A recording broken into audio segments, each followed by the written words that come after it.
Hi, everyone. I'm your host, Dave Sands. Welcome to the Food Origins podcast. I'll be talking to people about their unique stories with food. And as a quick reminder, the restaurants and gear talked about on each episode can be found on my website, foodoriginspodcast.com. I appreciate your support. Thanks for listening.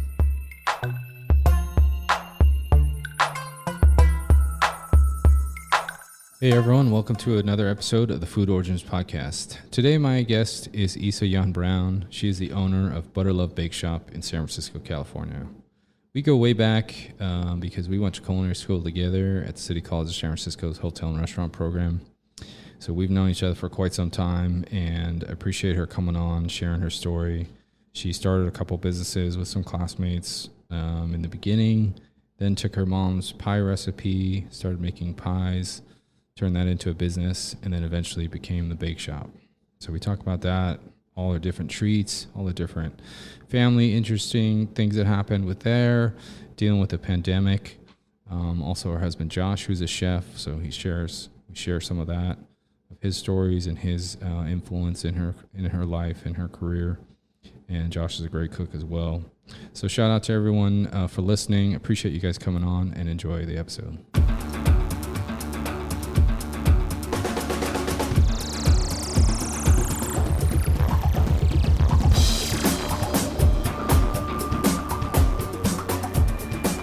Boom, we're live. Okay. Hi, Esa. Hi. Finally, I'm so glad you're here, and I appreciate your time for coming on the podcast. I know it's really hard to lock me down, isn't it? It's okay.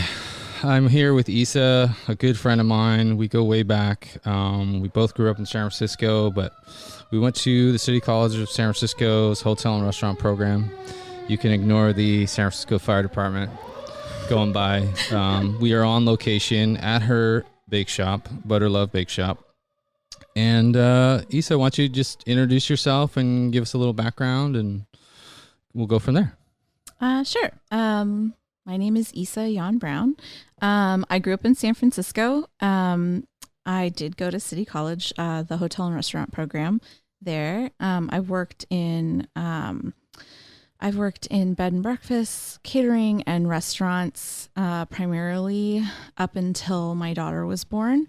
And then I did underground markets while I was working in an office after she was born. Underground markets. Tell us about the underground markets. Well, I don't know if anybody remembers it in the city, but there was a brief period of time where underground markets started popping up, and they were made legal by cover charges so that it was considered sort of a private event. And so you could have like cottage industry people doing things out of their home, sort of having booths similar to a farmer's market. But we didn't have any like professional kitchens. I did it primarily out of my house. And it was a launching pad for, testing out having a business. It was a good way to kind of just sort of see what expectations had to be met to be able to take that next step. It was shut down a couple years later by the city health department.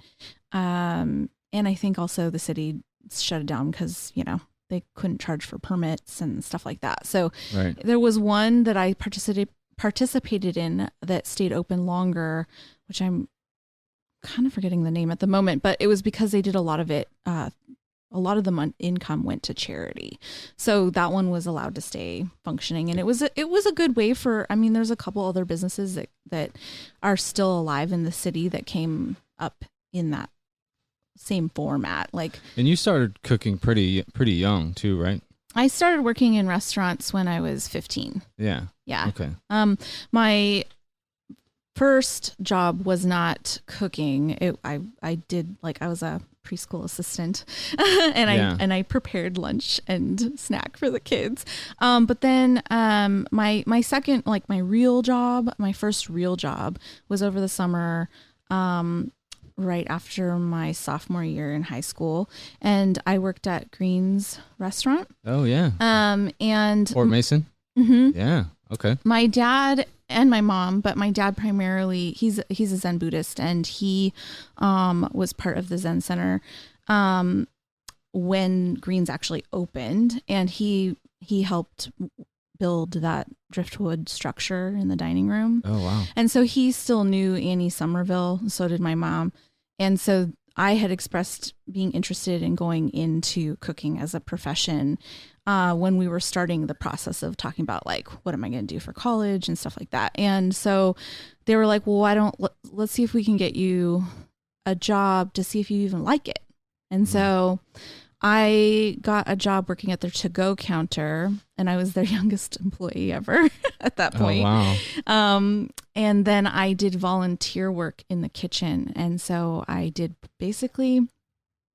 prep work. I cut lots of fruits and vegetables. And then once a week I got to do a project with the chef, like so that I could learn something since I was giving them my time for free. Mm-hmm. And then I would work the pantry station for dinner up until 9:00 when my parents said I had to go home. So that was my introduction to the restaurant world. And surprisingly, I wanted to stay in it. So when I graduated from high school, I went to CCSF. Yeah. And then just an inside track is your parents love cookbooks, right? Mm-hmm. And, you know, I've met them and talked to them and stuff about it, but like, tell us about that. They have probably, I don't know, how many, 500 cookbooks? Probably more by now. And it's kind of their like hobby, right? Yeah, well. But it comes into all the family cooking and traditions and stuff, right? Yeah. So, I mean, food tradition in my family is pretty strong. I mean, probably as strong as it gets. My parents met working in a restaurant. My mom was working in front of the house, and my dad was like a short order cook at the time in San Francisco. And they didn't stay in the food industry, but they both always really had my mom was was big into the slow food movement of the 70s. So everything was made from scratch. My dad was super into baking bread. At the Zen Center, he did a lot of the bread baking there. Their first date, he brought like a fresh loaf of bread, and my mom was like, "I'm marrying this man." That's awesome. And you know, even my grandparents have big food history. Yeah.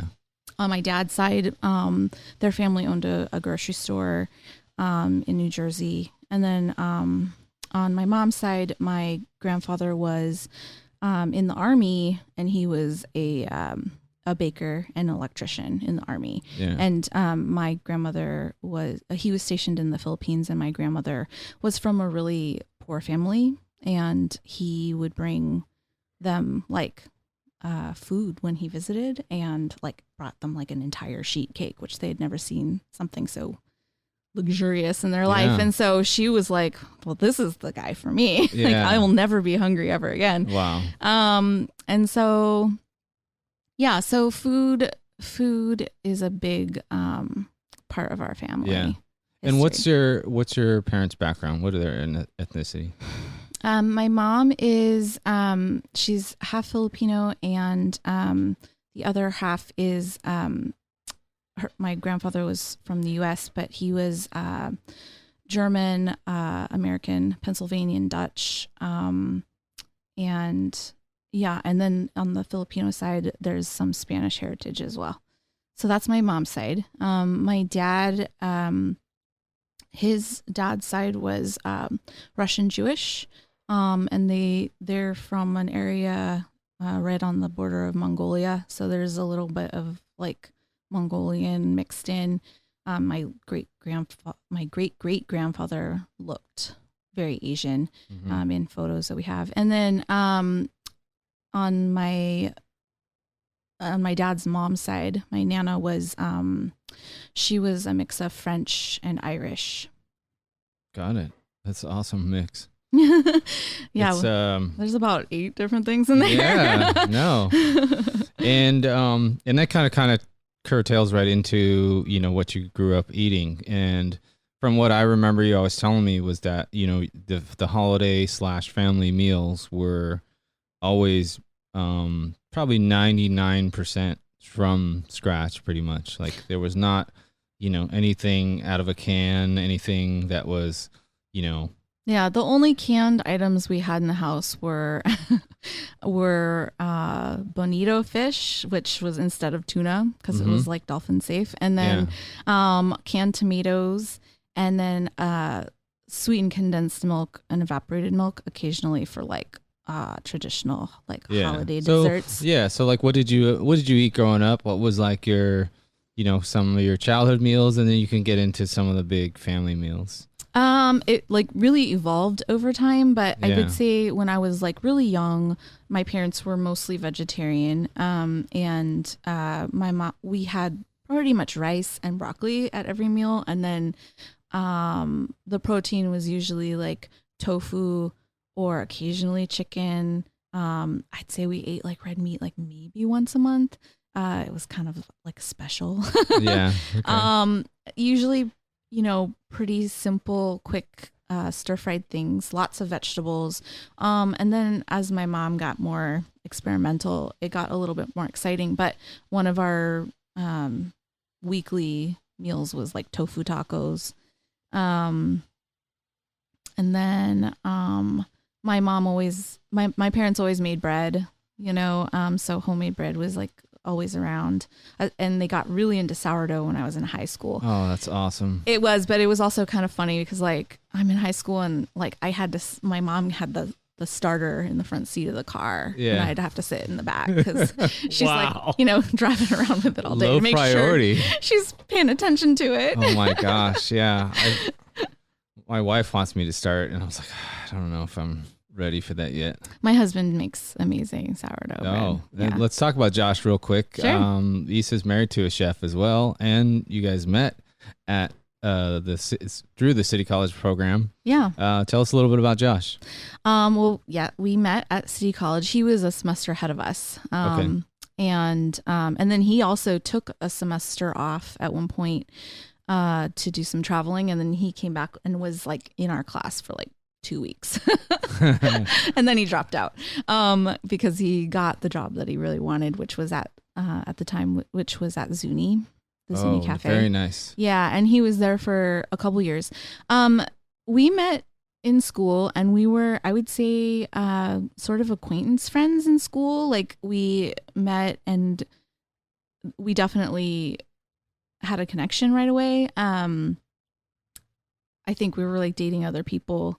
So it wasn't, if there was a crush, it was definitely kept to ourselves. But we chatted a lot, and then I ran into him maybe 8 months after graduation, and he was working at Zuni Cafe. Zuni. Mm-hmm. And I went in there for brunch right before doing like a catering job, and I was like, oh, I always really liked that guy. and we had to leave in a hurry, and I didn't get to say goodbye. And I was like, I spent the whole next day like tracking down his phone number. And then I asked him out, the first and last guy I've ever asked out. Oh, awesome. And yep. And what is it? It'll be 20 years married in October, and 24 years together. Congrats. So crazy that much time has gone by. Right. Yeah. And Josh has had some cool spots. He's worked at some really cool restaurants, right? Yeah, he has pre-pandemic, his last job was the Chef De Cuisine at Slanted Door. And he most recently was working at Aziza. He's worked... Do you work at Waterfront or... No, I worked at the Waterfront. Oh, there you go. Yeah. Sorry. Yeah, that was my first pastry job. Okay. And I worked as a pastry assistant there. Yeah. Okay. Like in my very early 20s. Yeah. Okay. I lived in North Beach, so I could walk to work. That's awesome. Yeah, and then let's get into your career. So is that your first real kind of restaurant position?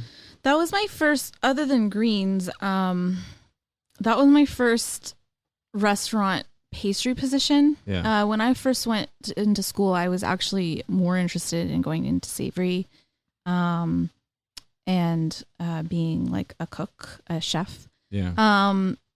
And as school progressed and I had different little jobs and stuff, I realized that I really had a knack and a love for baking, more so than cooking. I still love to cook, and I still have retained like my knife skills and stuff, so I can go into savory cooking. I can cook. It's just that I prefer the pace of baking. Yeah. And I like that almost everything is made out of like 5 ingredients. Yeah. And it's just about being like really, really creative with how you use those ingredients. And I like the process of like thinking it out ahead of time and sort of the plotting out my day, like the timing, and it's just a different pace. You can't, it's really hard to fix things when you bake. Like that's what I was going to ask. It's not as forgiving. It's more meticulous. Like cooking is, requires just as much like planning and like prep and all of that. But definitely if something goes awry, you have a little bit more forgiveness in that you can change gears and switch it up. It's a faster pace, not for everybody. Like it's not really for me. I find it like chaotic and stressful. It is. I agree. Some people are really attracted to that. Some people like the rush. Yeah, I like the meticulous like timing of things. Mm-hmm. I wouldn't say I still work at a pace of a savory cook because that's how I was trained. Yeah. So I went into a lot of baking positions and was always like the fastest moving person when I was younger. Now I'm a little slower. But shout out to the hotel and restaurant program. They really gave us a nice base because it wasn't just, you're only trained in, like if you had a thing that you liked, like you weren't just trained in pastry. You had, we did soups, we did breakfast, we even did the front of the house, which I think is important. I think some of the training is lacking now. I don't think I would have discovered, I baked at home and I liked it, but I don't think I would have discovered how much I liked doing it professionally if I hadn't been in an environment where we learned how to do a little bit of everything. Yeah. I also think that, places, and I try to do it here because we're so small, we can. I think it's important to know how important each job is in a restaurant or a bakery. I think that the more staff appreciates what other people are doing, the more cohesive everything is. Yeah, like everything gels together. Yeah, like if somebody realizes how important the dishwasher is, because that's really hard work, and if it's not done, then everyone's screwed. Yeah. And if the pastry people realize how hard the people on the line work, and the people on the line realize how hard the pastry people work, I think there's just like a lot more appreciation all around. Yeah. It's an equation. Everything gets added in. There's the bigger the operation, the more important each person is. Like if that's a sauce person, that's a soup person, that's a salad, that's breakfast. You're doing lunch if you're the grill guy, and then you're the pasta guy. Right. All the way down to dessert, catering. Yeah, waiters. and waiters. Like at our bakery, the counter job. I love working the counter once a week. Yeah. Because I like connecting with the customers. Right. We have a very neighborhoody space. Like, we know the names of a lot of our customers. But it's like exhausting for me. Yeah. Not physically. It's just, I'm a hide in the back kind of girl. Like I'm very introverted. I know you very well. So like, it's easy to sit one-on-one and chat, but talking to people all day, that's hard. That's hard work. Yeah. And I appreciate the type of people that are good at that. Like I can do it for like a day, but it's hard to do every day. I don't think I could do it every day and be a happy person. Well, as long as you're baking, that'll keep you happy. And let's get into, we got a little bit of noise, but we'll ignore it. Let's get into how you started Butter Love Bakeshop. We'll get right into it. I mean, I usually go into some of your child eats that you didn't like, but it sounds like you had an awesome there weren't a lot of things array of food. Yeah, and exposure, I should say. Yeah. I was exposed to a lot of different types of food from a pretty young age, and I was also not a picky eater at all. So I don't know if that was by design with my parents or if I just am not that personality. Like, I'm willing to try pretty much anything. Yeah. At least once, food wise. Yeah. And so our bakery came about because initially, after my daughter was born, I was injured when she was born. And she spent time in the NICU. So it was a rough birth. And I had a really hard time standing and working long hours. Yeah. I had a lot of pain for a long time. Okay. So I stopped working in restaurants. And it was a hard decision, but it was like, do I push through like being in pain all the time and pay pretty much my entire salary to pay somebody else to raise my daughter, who I nearly lost, in the very start of things? Or do I kind of rethink this? So I took a job part-time in an office once my maternity leave was over. So my daughter was about 5 or 6 months at that time. And I was working 4 days a week, 4 hours a day, and making the same amount of money that I could in a restaurant, which really says a lot, right? It does. And I had, and then at some point my husband was laid off and I started working full time. And it wasn't a job I enjoyed. It was data processing. It wasn't exciting. It was soul suckingly boring. And for a creative person who's always had a physical job, it was really difficult. But they were a really good company and I had amazing benefits, and I wasn't that great at it. They were pretty patient with me, but it allowed me to have a second child, and we were able to have good insurance, and my husband had time to get the job he wanted next. And so it was a good investment from that standpoint. Emotionally, it was really challenging. So to sort of combat that feeling of oh, I hate this job. Yeah. I started doing things on the side for just word of mouth for people. And because of the people I was engaged with at the time, because I had these young kids, people were always asking for things like birthday cakes and wanted these fondant covered cakes that are designed to look like toys or whatever, right. Which I really hate doing. There's that certain show that was showing all that. And I mean, he's really good at it too. Yeah. I appreciate how much work goes into those things. And I was capable of doing it, but that is just not my style. Yeah.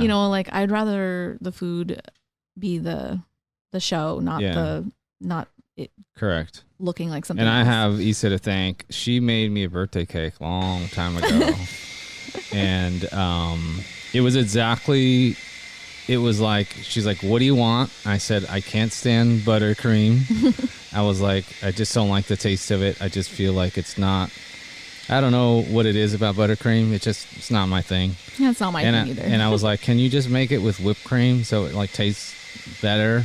And then, just do whatever, make it. I don't know if you did strawberries or something. I don't remember. But you made the cake and it was so good, So I was like, Esa is really a good baker.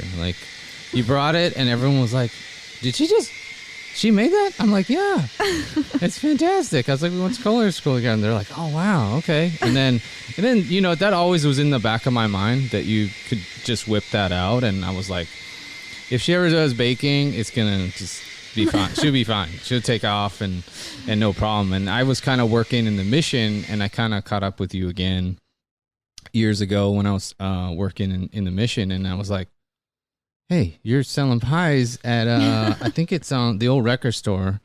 They turned it was Discolandia, and they turned it into Pagan Pie. Yeah. Is that, where did you start? So Okay, how did the pie thing? So I know there's a big, I read about the pie. So it's a vast amount of there's things a that gap. happen. Yeah. So tell us, fill in the gap for us. Yeah. So I wasn't enjoying doing these like random things. And my husband pointed out to me, he was like, you have a job. You don't have to do this. So if you're going to do it, just bake the things you really like to bake. And, people will come, basically. Yeah. And I mean, Josh has really been like the voice of reason a number of times, because I tend to think about all the possibilities. And he's like, why? Just do exactly what you like to do. What's your favorite, Mm-hmm. And I was like, I really like pie, and the only place I can get a good piece of pie is if I go get one from my mom. Yeah. and so I, practiced doing my mom's pie dough, and I got really good at it. And it took some time, I was always okay at it, but to get it like perfect with all butter, that takes time, skill. And so, I practiced with my mom, and, I baked a lot of pie for our house. Yeah. And then I started selling them word of mouth, and they got really popular a lot faster than I expected. And people started writing Yelp reviews about Esa's pie. And so I had to come up with a name, because people were writing Yelp reviews about me and just calling it Esa's pie. And so Josh again was like, well, what do you love? And I was like, I love butter. So I was like, Butter Love. Yeah. And so that was the invention of Butter Love. And that happened over like a 6-month period, when my daughter was like an infant. And I was baking. So I got to the point where I was baking pies for people in, my off time. So I would go to work, and then it really developed once I was pregnant with my son. So a few years later, so I'd go to work a full day. I'd race home, go pick my daughter up from preschool, get her fed and to bed. And then at like 9:00 at night, I'd start baking, and I'd bake till like 1 a.m. And then like Josh would go deliver the pies in the morning. Wow. To people, because he didn't start work till just afternoon. And so it got ridiculous. And at some point, Josh had to be like, listen, he's like, I would never, ever dare tell you what to do, except for the fact that you're carrying our child right now. Yeah. And you need to have a little bit more rest. And I was like, okay, I got it. So I took 6 months off, and I started again once our son was born. And he was probably about 4 months old when I started again. And it was just sort of an addiction. Like I didn't love what I was doing at work. It was boring.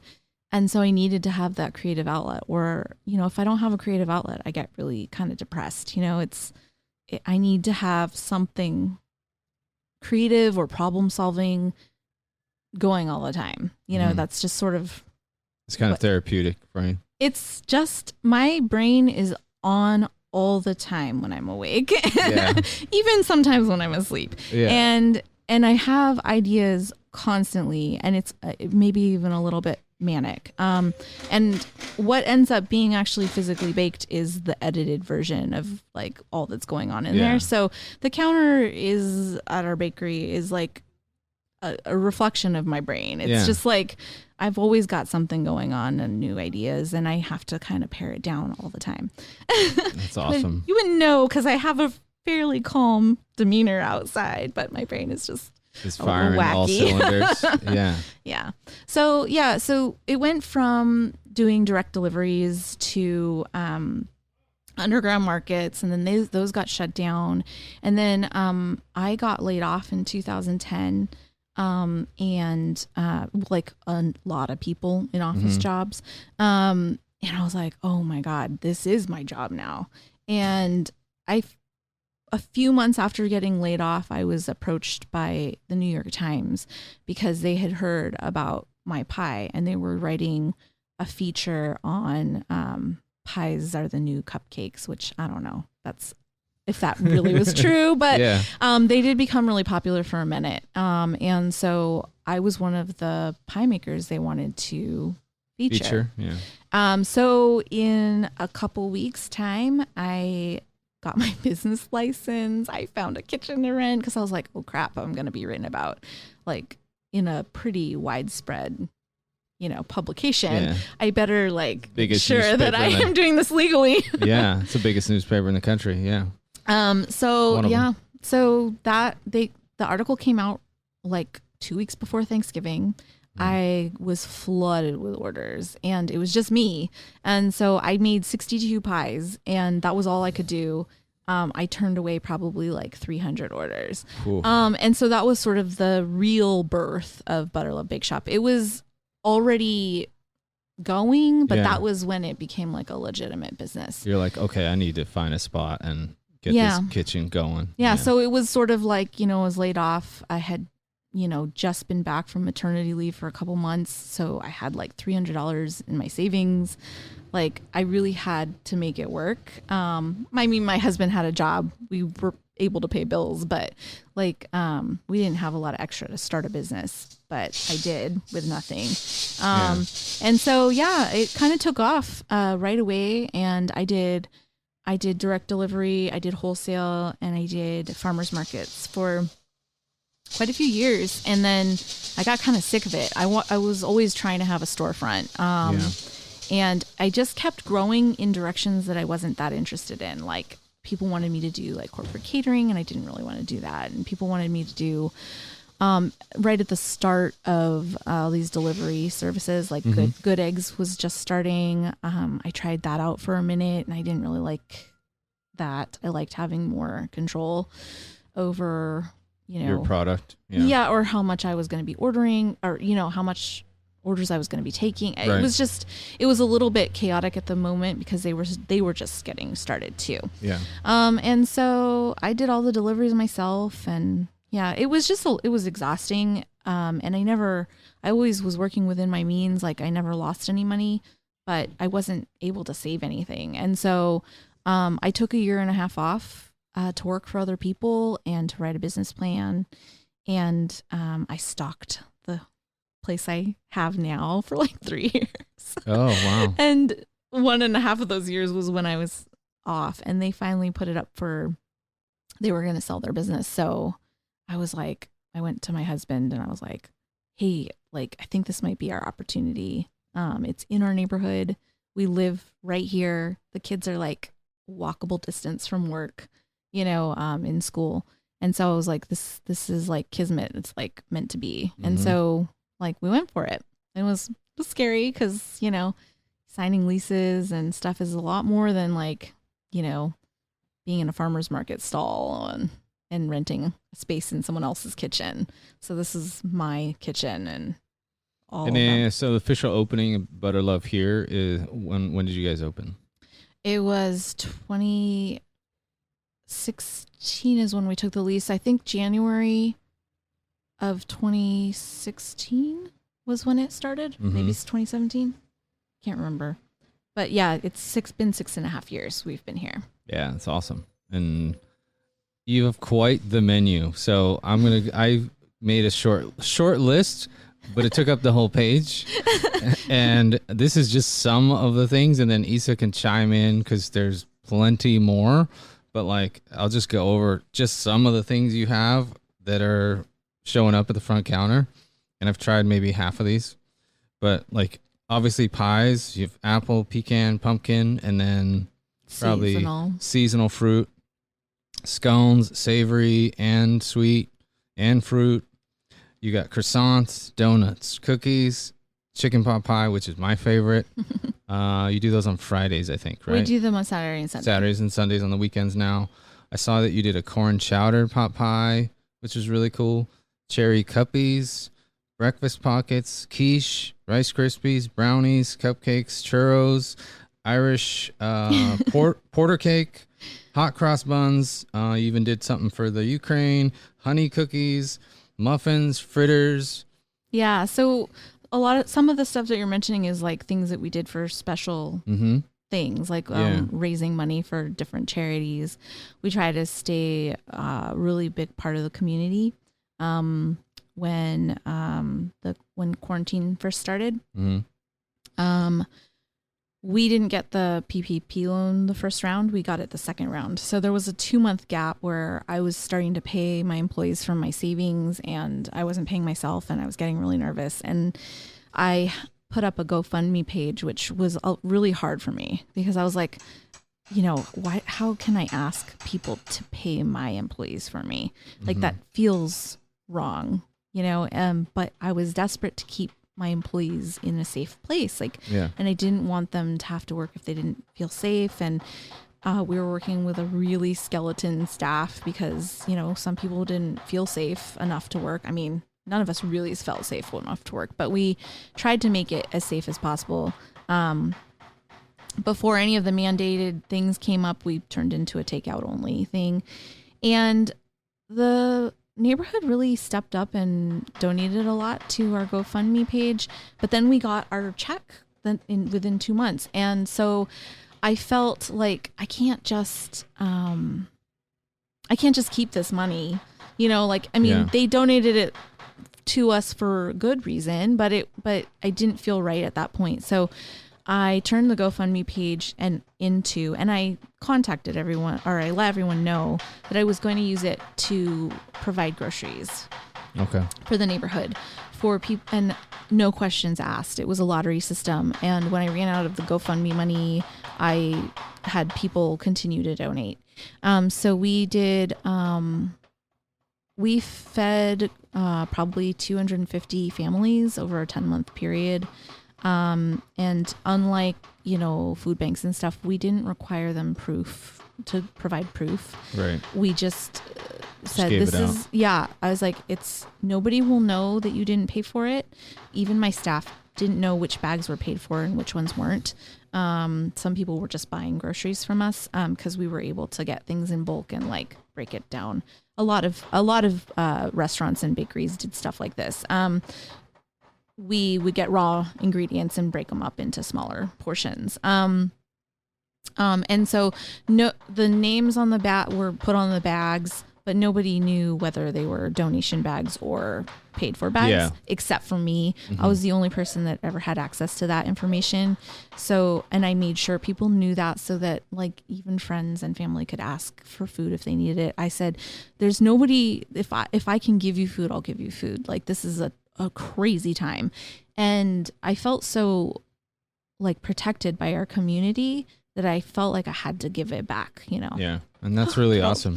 Teary-eyed. It was such a nice, I got thank you letters, and I feel like our goal when we opened was to not just be a bakery, but to be part of the community and be a community hub and a place where people felt welcome and tolerated. Yeah, you're serving the people. We were tolerant to anybody and everybody who came with kindness in their hearts, and I feel like we achieved. I felt like, we've achieved that goal. Right. The fact that nobody let us die in this situation.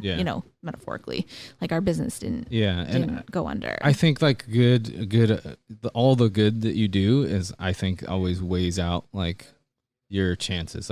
The more good you're doing, I think always is, it's going to help you out in some way. Yeah, I mean, that wasn't why I did it. No, but you had great intentions, Yeah, well, I try. I always feel like I'm not doing quite enough, but it's what I can manage. Yeah.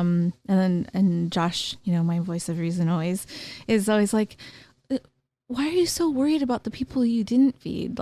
You fed so many others, and I was just but there were so many people showing up, and I didn't have any more to give, and I would get really upset. And, sure. But yeah, we did, for Pride Month, we did Rice Krispie Rainbow Rice Krispie treats, and donated. I haven't written the check yet, but we're donating to Immigration Equality, which is a organization that helps the LGBTQ community who are trying to immigrate stay together.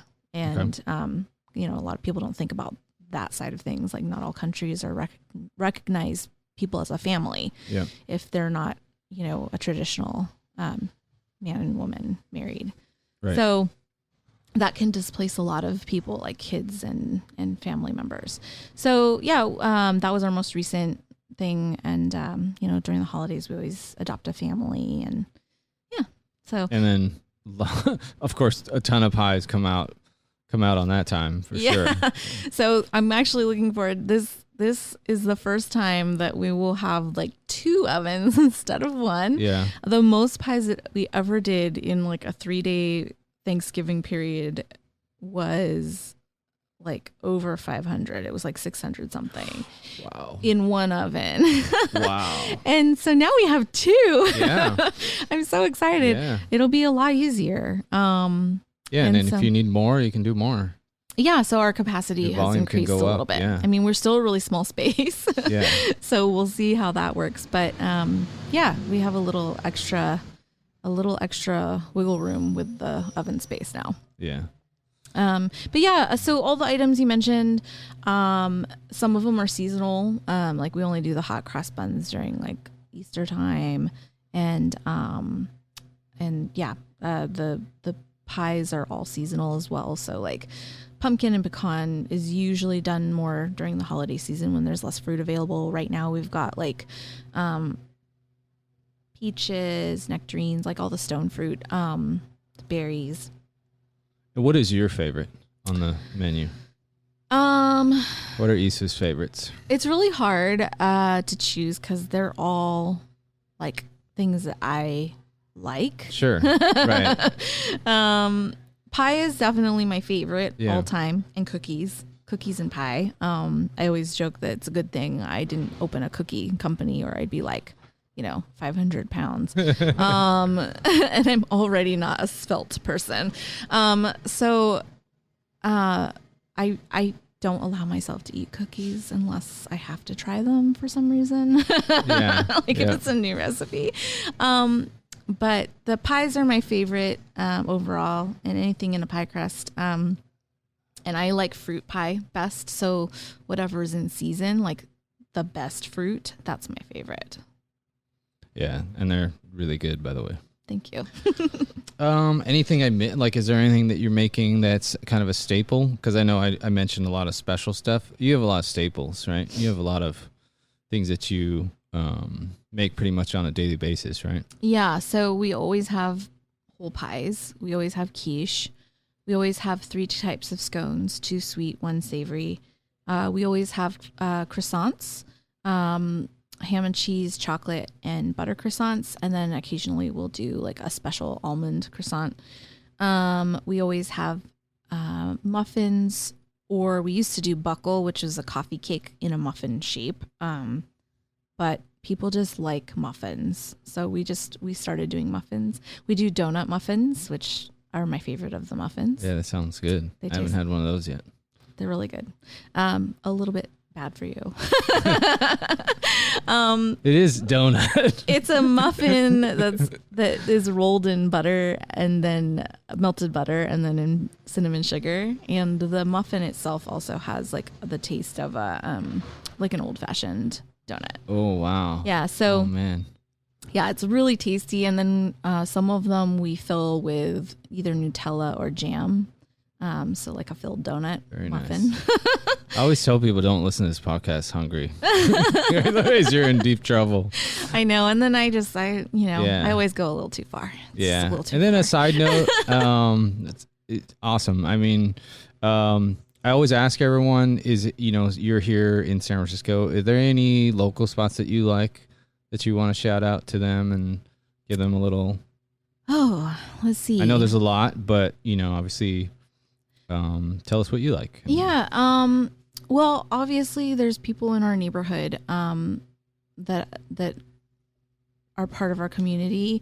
Not all food, like Creative IQ, they have art classes for kids and adults. I also have a lot of like a long time relationship with the guys over at Phase Video. They are a coffee shop, gift shop, and you can still rent videos there. And Mike and Justin are some of the nicest guys you'll ever meet. And awesome. Mike is an artist, and so he often features a lot of local art. Just some of my neighborhood favorites. I really like if I go buy coffee instead of drinking ours, I like Home. I also like Butterfly Joint, which is down the street from us. They're the super nice people too. They actually do woodworking stuff, and they opened a coffee shop on the side of their wood shop. Oh, very cool. Yeah. Let's see. Gosh, I feel like I'm leaving a whole lot of people out. That's okay. Do you have any? So, do you have any restaurants that you really like? And they don't have to be just here. Like, is there any that you're like, oh my god, this is a spot? Oh, that's so hard. It is hard, especially for us. We have the experience, but it's also been 2 years of not really. Sure. We haven't ate out a lot. Yeah. We have always maintained ordering food out once a week so that we could, like, support the community. Yeah. Well, my husband was just most recently working at Aziza, and they're in the neighborhood, and their food is really good. And unique, and their cocktails are really tasty. What kind of food is that, Aziza? It's Moroccan. Sort of Moroccan. I think it's like an American twist to it. Okay. And then, I don't know. Oh, I always liked Slanted Door before my husband even was working there. Yeah. I know.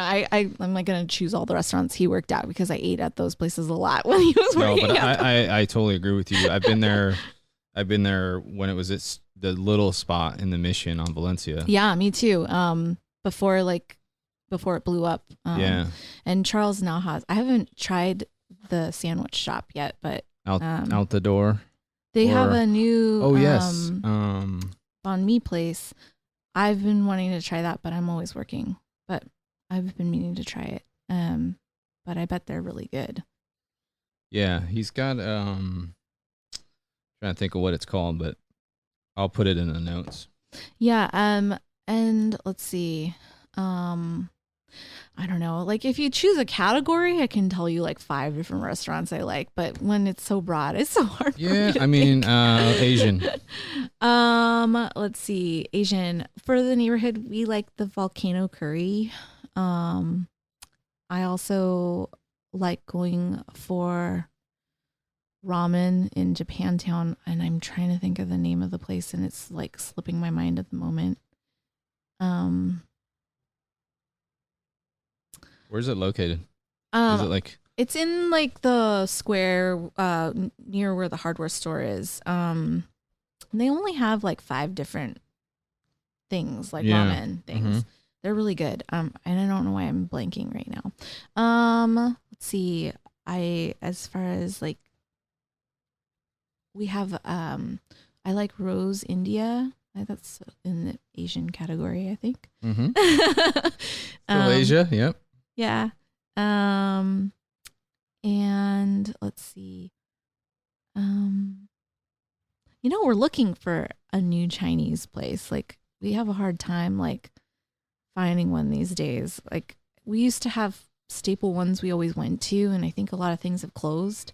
So if anyone has any recommendations. Yeah, it's kind of do you like dim sum? Do you guys do dim sum? Yeah. Dim sum we pick up pretty regularly, and then my husband's been doing he does steam buns sometimes at home. Oh, so good. Ooh.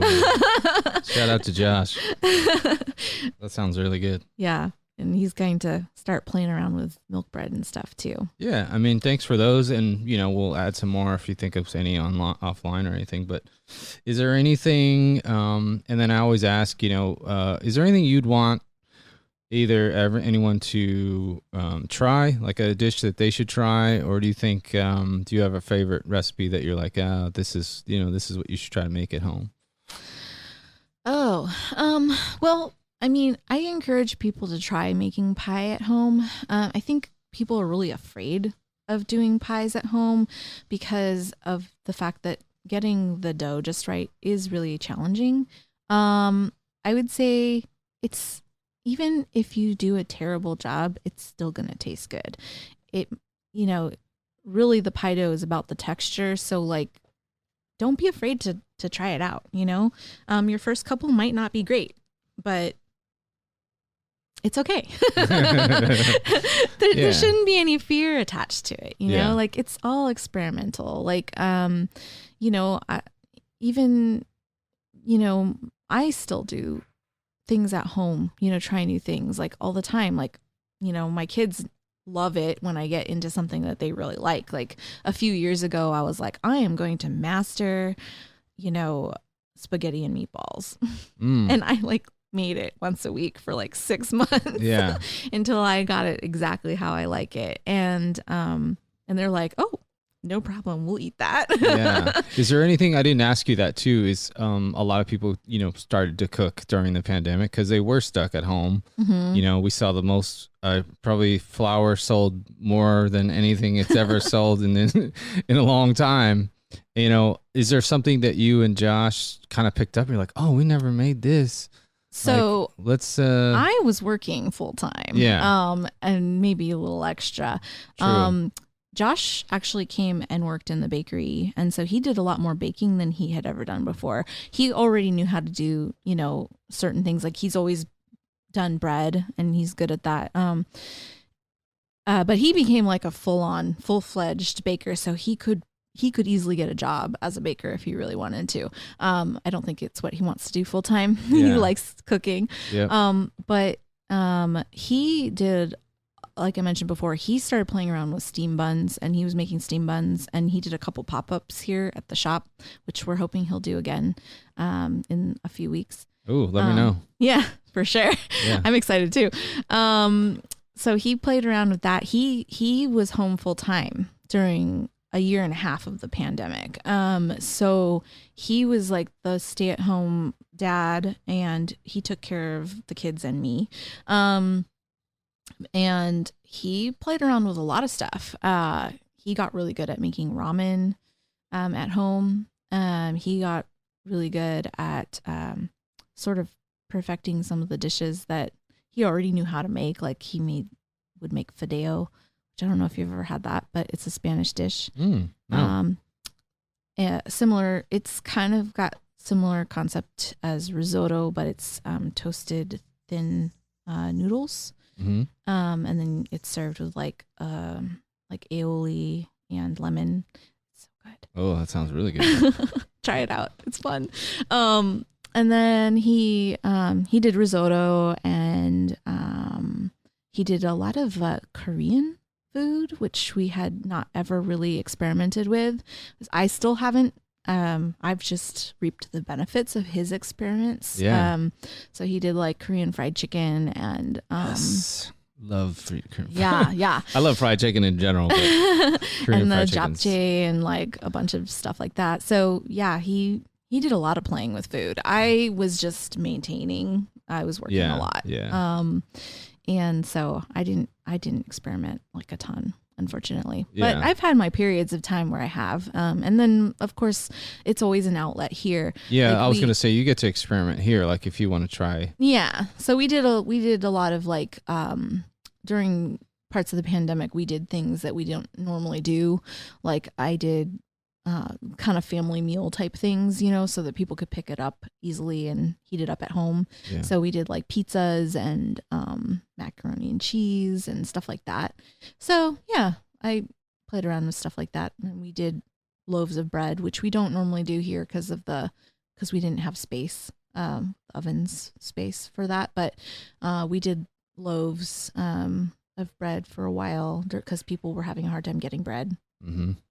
And not everybody wants to be a baker at home, and I understand. This is true. It's a commitment of a lot of time. And then you know, kind of, we can close it out or give whatever you want to say. Is there any advice you want to give? And then, you know, the floor is yours. If you have any projects or anything new coming up, let us know. Yeah, I think I get asked a lot about, a lot by other women about starting their own business, whether it's in food or elsewhere. I am by no means an expert. I do have a fair amount of experience over the years. And the biggest piece of advice that was given to me with starting a business, and this isn't just for women, but women are the ones that tend to gravitate toward asking me, is that, you know, recognize the things that you're not good at early and pay people to do it for you. There are things that, like, I am capable of doing, but I'm not great at, that once I paid someone else to do, saved me a lot of money and time. 'Cause I could focus on other things that I was good at. Like, for instance, hiring a bookkeeper was like the best choice I ever made in my life. You know, and it feels like you don't have the money for these kinds of things, but the amount of money she's saved me in mistakes that I could have made, or just the amount of time, because my time is worthwhile also. Right. You know, if I can be using that time better, then, you know, I should. Yeah. So she can do something in a lot less time than I can, and it saves me a lot of money. That's great. So and that is advice that was given to me by my sister-in-law, who also owns a business in the city. And like, it was some of the best advice I could have been given, you know, like, I just never really thought, you know, you think, oh, I'm starting a business, I should just save money wherever I can and do everything myself. But you know what? Don't do everything yourself. Yeah. We're not good at everything. Nobody is. Like, nobody can do 100% of what it takes to run a business. Yeah. It's just not, it's not easy. No, it's not. And there's a lot of hidden things that you just don't realize are there. So, you know, talk to lots of people, get lots of advice. You don't have to take all of it, but, you know, survey the situation before you jump in, you know? Yeah, that's great. Thank you for that. Anything else coming up that you got going on with the bake shop? You said you got a pop-up coming that Josh is going to do. And I don't have a date yet, but he's going to do a pop-up of bows in the back patio, which is where we're at. Yeah, we're, you know, it's partially opened. It's open on the weekends right now, but we're going to try to have it be open full time soon. So we have to clean it up a little bit more again. But it's a really nice space back here. It is. It's very quiet and it's sort of serene. We have this tree that drops just a million leaves, and so it makes it a little hard to maintain not being full of leaves. But yeah, but it's a you know, we're doing the podcast back here, and it's great. It's got a nice little space. It's like being in somebody's backyard. Yeah, it's quiet and relaxing and very sheltered from wind and stuff, which is nice to find in outer Richmond. Yeah, perfect. So. Come visit Butter Love Bakeshop on Balboa and here in San Francisco. Appreciate you, Esa, for coming on. And thank you. It's great to see you. It was nice seeing you too. All right.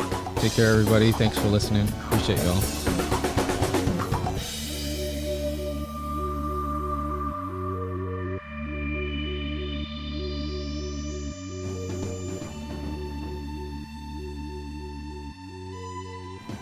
And as a quick reminder, the restaurants and gear talked about on each episode can be found on my website, foodoriginspodcast.com. I appreciate your support, and thanks for listening.